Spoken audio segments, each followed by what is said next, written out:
This is Bill Monroe inviting you to Meet the Press with consumer advocate Ralph Nader. Meet the Press, the world's oldest network television program, is a public affairs presentation of NBC News.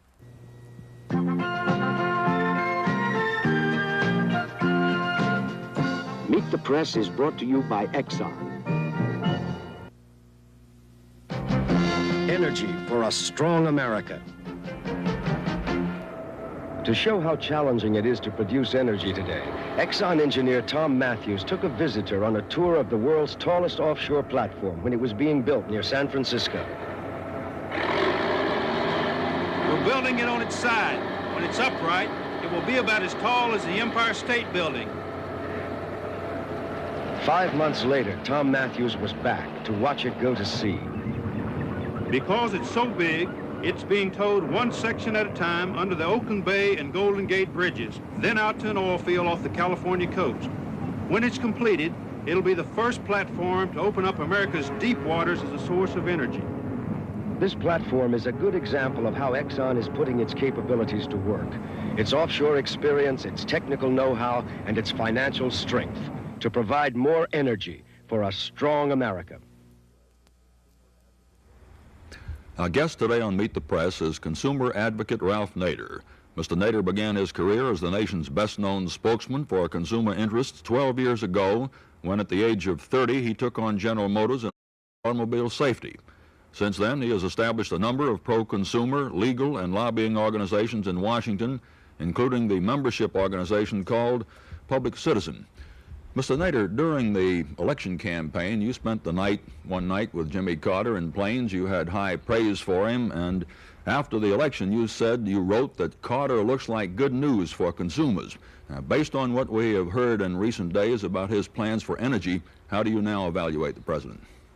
In some ways very good, in some ways still deficient. The energy conservation program, taking the approach of mandatory standards for appliance efficiencies and building efficiencies and automobile efficiencies, I think is very good.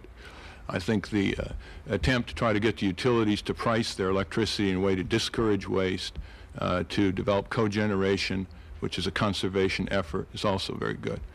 But I don't think that the approach that some of the Carter energy package is taking regarding higher energy prices is the best way to go.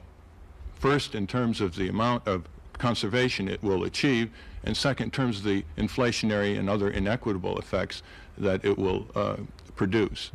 I think it's very weak, however, in the implementation of the energy conservation program. Above all, we need to have an energy conservation job corps which will fan throughout the country under useful guidelines to retrofit America for energy efficiency, with all the great consequences of pollution reduction and job increase and inflation curtailment that such efficiencies entail. Do you have any objection to President Carter's apparent plan to rely in a limited but nevertheless substantial amount on both nuclear energy and on coal, considering the problems with oil, etc.? Yes, I do. I think that there's too much lip service to the great potential of energy conservation or efficiency, and not enough rational analysis as to what this would mean in terms of moving away from nuclear and reducing the expansion of coal production. I think it can be stated and shown in repeated studies as well as observation around the country that our economy can double in the next 30, 35 years without increasing at all the energy consumption per capita. And I don't think we have to choose between nuclear or coal. The choices are energy conservation, prudent use of available oil and gas and existing coal resources, and the gradually accelerating conversion over the next 50 years of our economy to solar energy, which is the real answer. Without expanding nuclear energy, without expanding coal production, you feel the economy of the country can grow? Definitely. We waste, conventionally speaking, over half of our energy in this country. And in the longer range projection of technological efficiencies, we can probably increase our energy efficiency 3- to 4-fold. And in other words, we can save far more electricity and fuel, and far more electricity in particular than nuclear can give us, even if nuclear operates according to schedule, which it most definitely is not. Thank you, Mr. Nader. Our reporters on Meet the Press today include Edward Cowan of the New York Times, George F. Will, syndicated columnist, and Irving R. Levine of NBC News. We'll be back with our questions in a minute.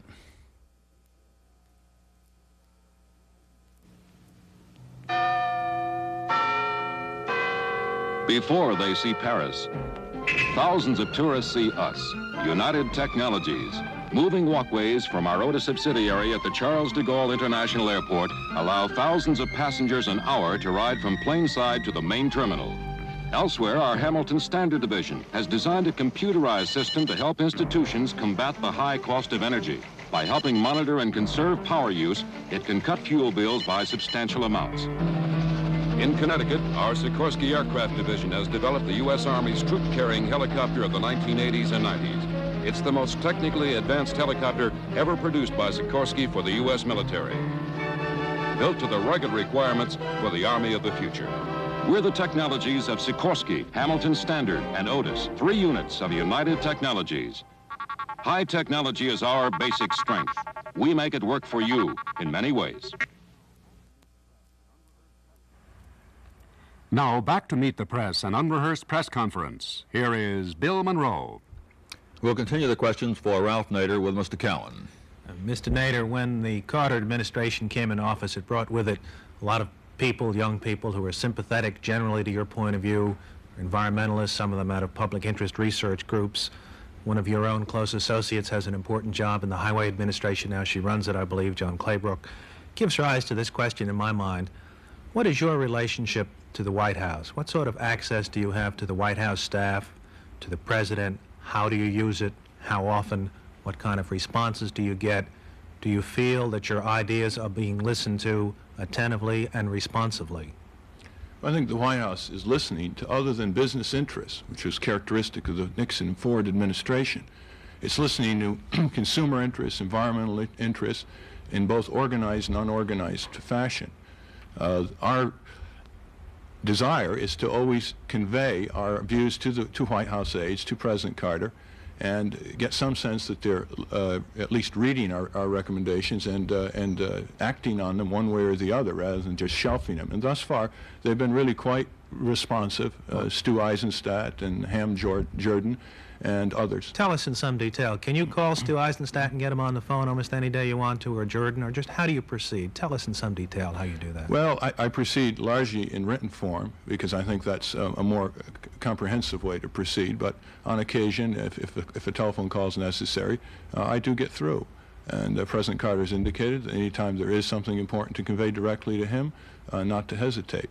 Therefore, you tend to use it with some degree of economy because their time is valuable, and you feel that the White House is a White House of a broader range of public interest than hitherto has been the case. Last August, when he was campaigning, Jimmy Carter said that he wanted to challenge Ralph Nader for the title of top consumer advocate in the country. Assuming you accept that title, do you feel that you're being challenged so far? Well, it's a little too early to tell. I do know that he's taken the positions as president thus far that he has promised to take as candidate. He has come out for the consumer advocacy bill in Congress. He's come out for consumer class actions in federal courts. He's come out for expanded the right of citizens to sue government for corrupt or waste or inefficiency. And he's come out for reimbursing people around the country who cannot afford to participate in government regulatory proceedings here in Washington, but certainly have every right to do so if the economic barriers are lowered. Those are four important stands that he's recommended to Congress. We now await his position on the fifth important foundation of the consumer program this year, which is the passage of a consumer cooperative bank designed to extend credit and technical assistance to consumer co-ops around the country. Mr. Will? Mr. Nader, Mr.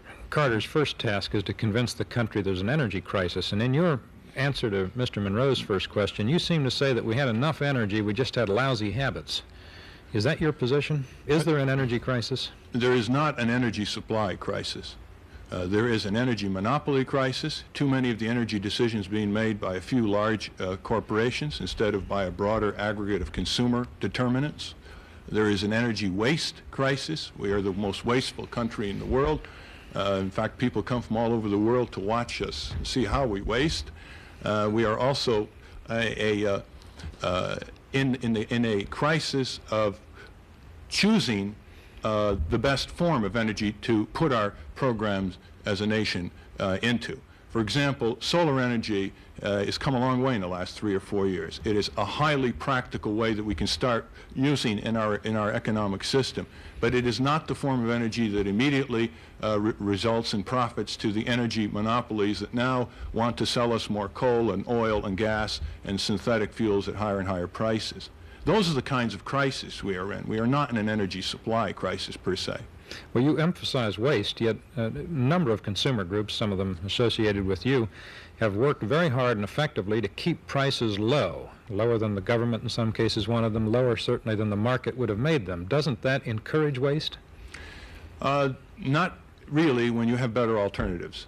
For example, the price of oil and gas has substantially gone up in the last 3 years, so that you can't say it's excessively cheap. Gasoline has doubled. Fuel oil in some places have tripled. Electric utility rates have doubled or tripled.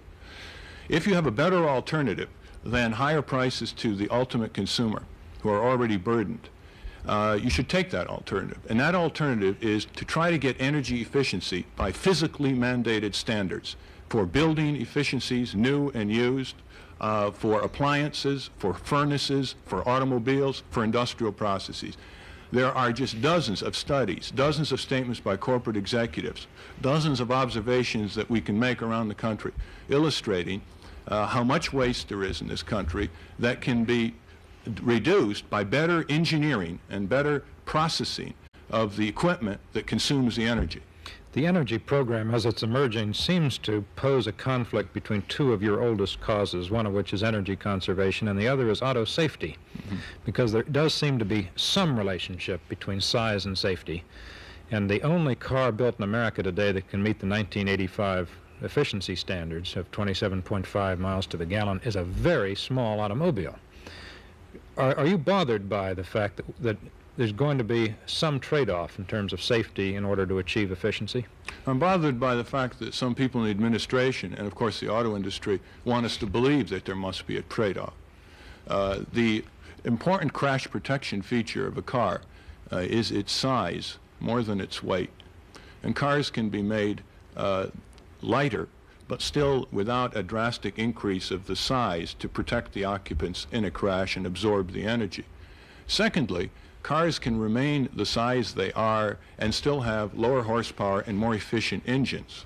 And that, of course, will improve gasoline efficiencies.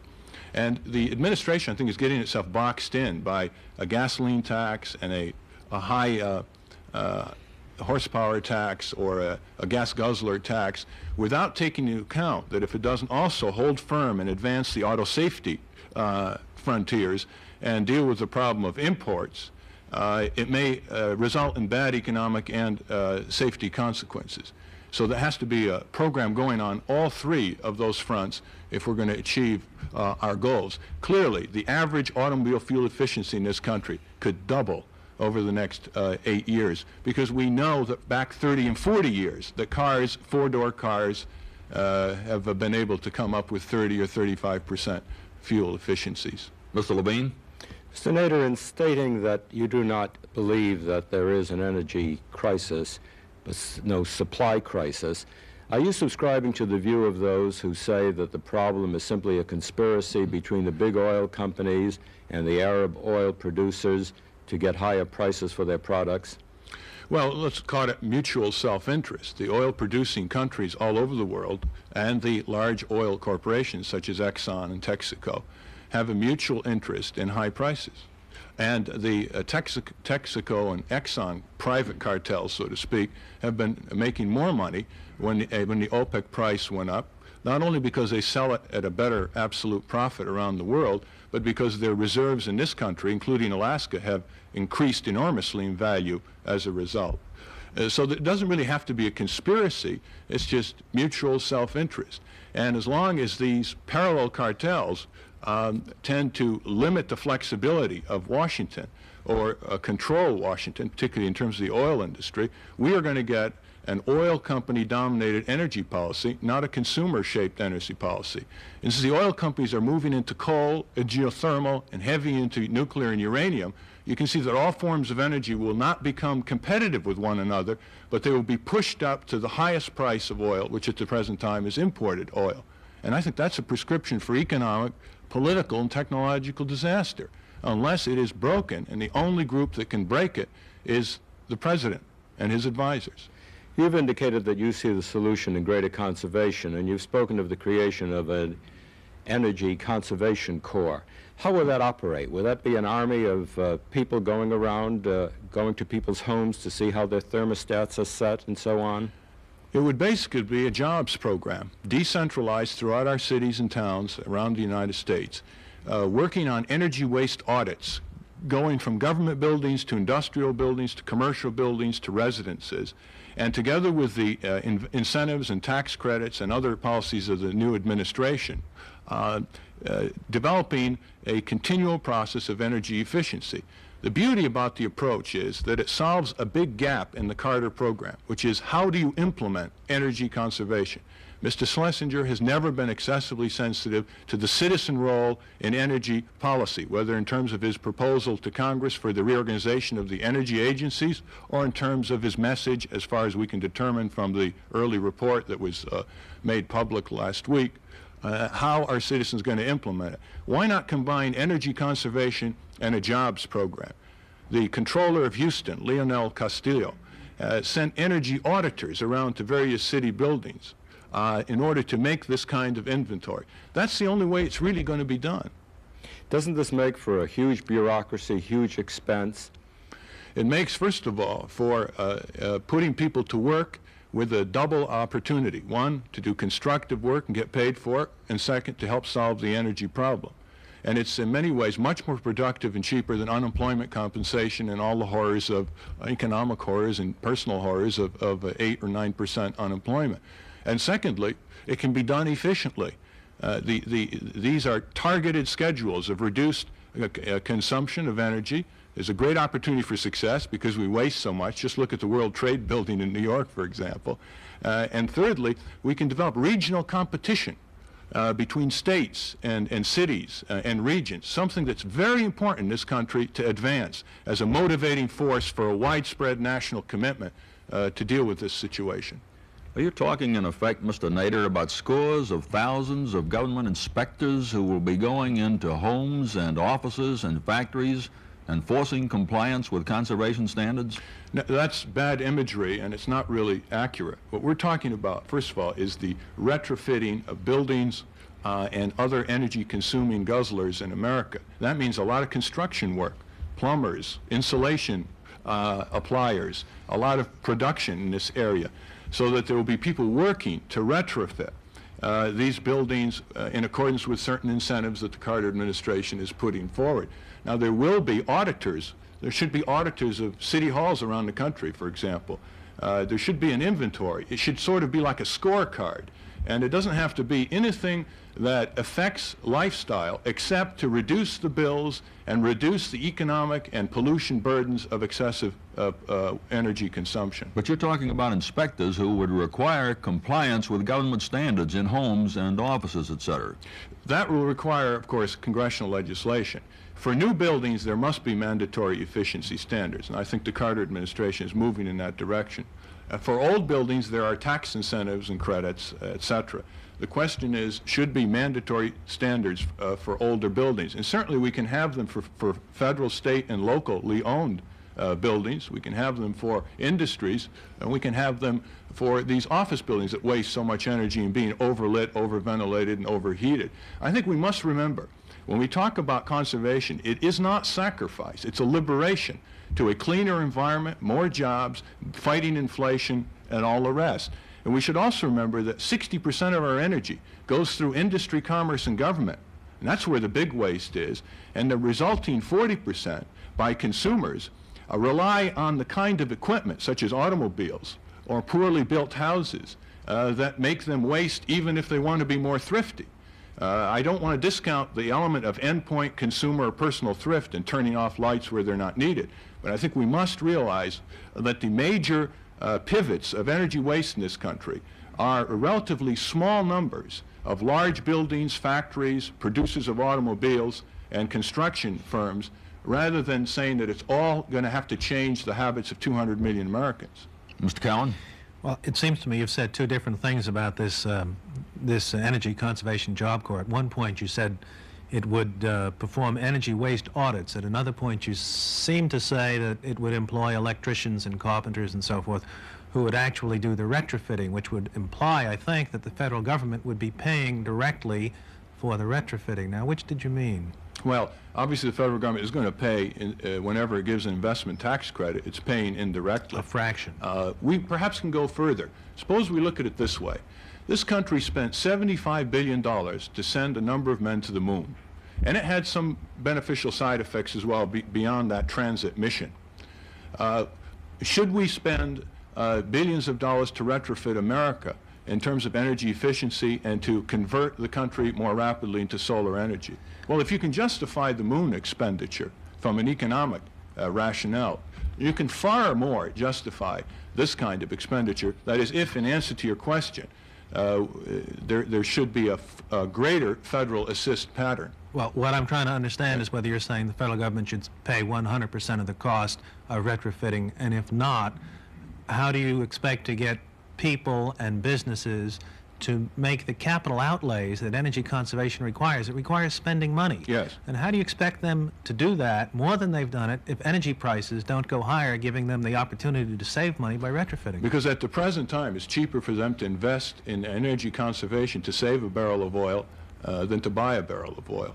There's adequate energy economic incentive to go conservation in investment compared to buying $2 per or 1,000 cubic foot of gas, for instance.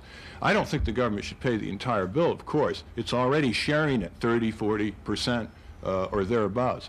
But I do think that we should look very carefully at how much more efficient it is to move by way of conservation in all ways, including cogeneration, for example, which is a great way to promote electricity efficiencies. We should look at that and say, isn't it cheaper in all ways, including pollution control, to go this way than to go nuclear or than to go synthetic fuels or offshore drilling?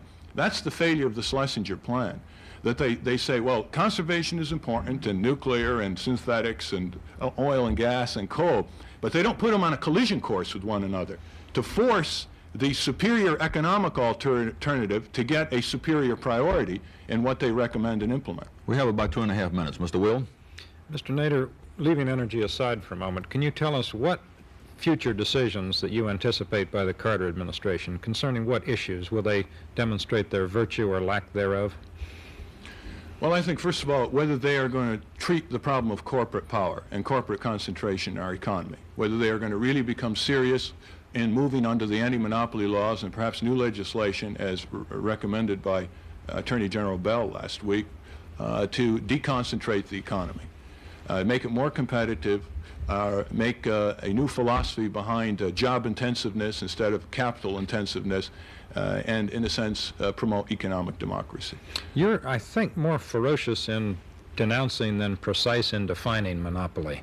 And some people argue that you neglect the fact that when a firm achieves a large share of a market, that is often because people prefer its product. And Nader wants, they say, to overturn the verdict of the market. And they ask, in whose name does Nader speak?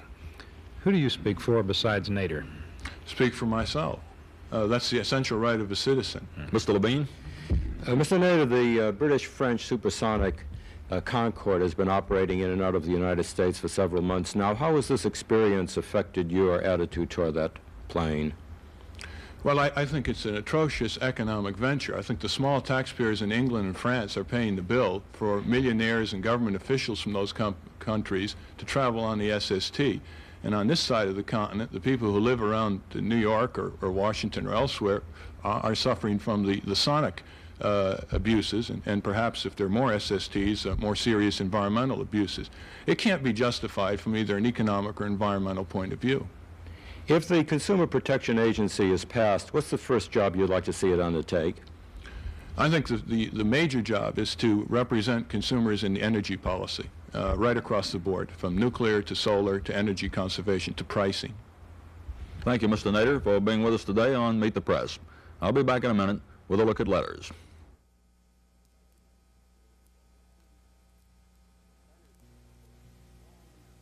Energy for a strong America. Our country may be running short of oil and natural gas, but we're lucky to have 4 other forms of energy we can develop. First, there's coal. We've got plenty of it, and by 1990, it could supply 25% of our energy needs. Second, there's nuclear energy. It can provide an important part of our electricity needs. Third, there's solar energy.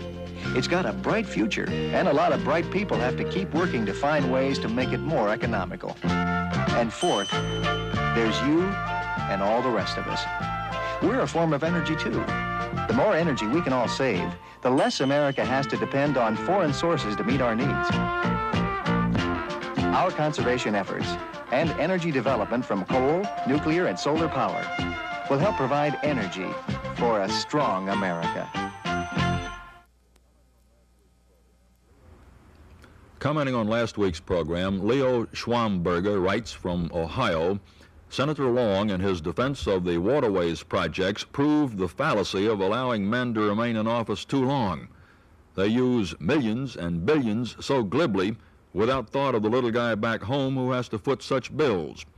And Dinag Mehta writes from Minnesota, Senator Long's lukewarm support of public financing of congressional campaigns was very disappointing.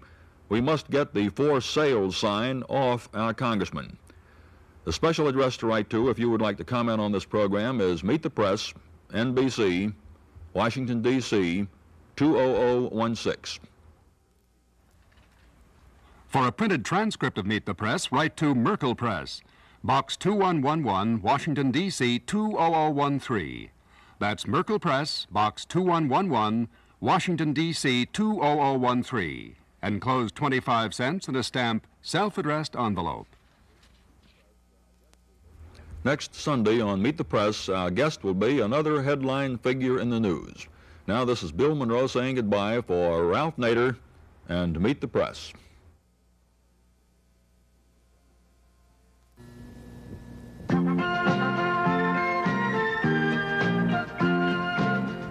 Meet the Press has been brought to you by Exxon.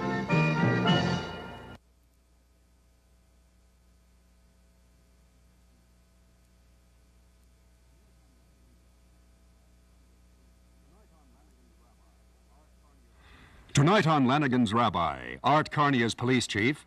Lanigan becomes a homicide suspect. Then McLeod meets Dracula when a sniper turns out to be a vampire. Lanigan's Rabbi, McLeod, an NBC double feature mystery movie, tonight starting at 8, 7 Central Time.